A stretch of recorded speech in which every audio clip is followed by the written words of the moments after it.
Hi, hello, నమస్తే. ఒక మంచి విషయం, ఒక పచ్చి నిజం. మనకన్నా మన ఇంట్లో పని మనిషి ఆనందంగా ఉంటుంది. లక్షలు పెట్టి వ్యాపారం చేసేవాడి కంటే తన దగ్గర పనిచేసే నౌకరే చాలా ఆనందంగా బ్రతుకుతాడు.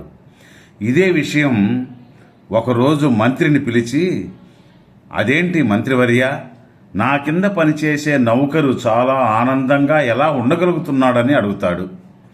అందుకు మంత్రి, మహారాజా, అతనిపై 99 యాక్ట్ అమలు చేస్తే అప్పుడు అసలు విషయం తెలుస్తుందంటాడు.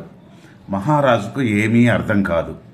అప్పుడు మంత్రి ఆ నౌకరు ఇంటి ముందు ఒక మట్టి కుండలో 99 బంగారు నాణ్యాలుంచి, ఈ 100 బంగారు నాణ్యాలు నీకే అని వ్రాసి ఉంచాడు.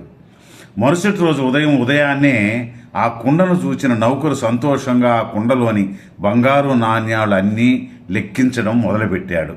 ఆశ్చర్యం, అందులో 99 మాత్రమే ఉంటాయి. ఇంటిలో అందరినీ మిగతా ఒక్క నాణ్యం వెతకమంటాడు. అందరూ ఆందోళనగా ఆ ఒక్క నాణ్యం కోసం వెతకడం మొదలుపెట్టారు. ఆ నౌకరు అసహనంతో భార్యపై కేకలు వేశాడు. ఇప్పుడు నువ్వంటే గొడవ పడ్డారు.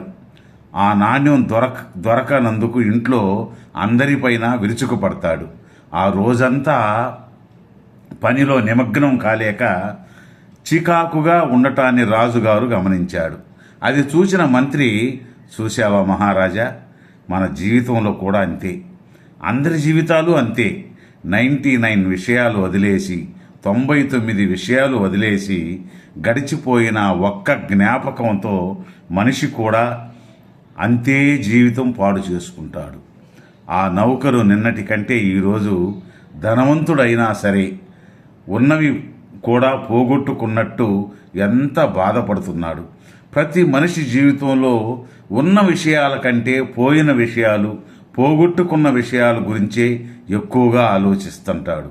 అది మరణాలైనా, నష్టాలైనా, అవమానాలైనా, పోయిన వాటిని గురించి ఎక్కువగా బాధపడడం, ఆలోచించడం మానవులకు ఒక వీక్నెస్ మిత్రమా. ధన్యవాదాలు. రేపు ఒక మంచి వీడియోతో కలుసుకుందాం. జై హింద్.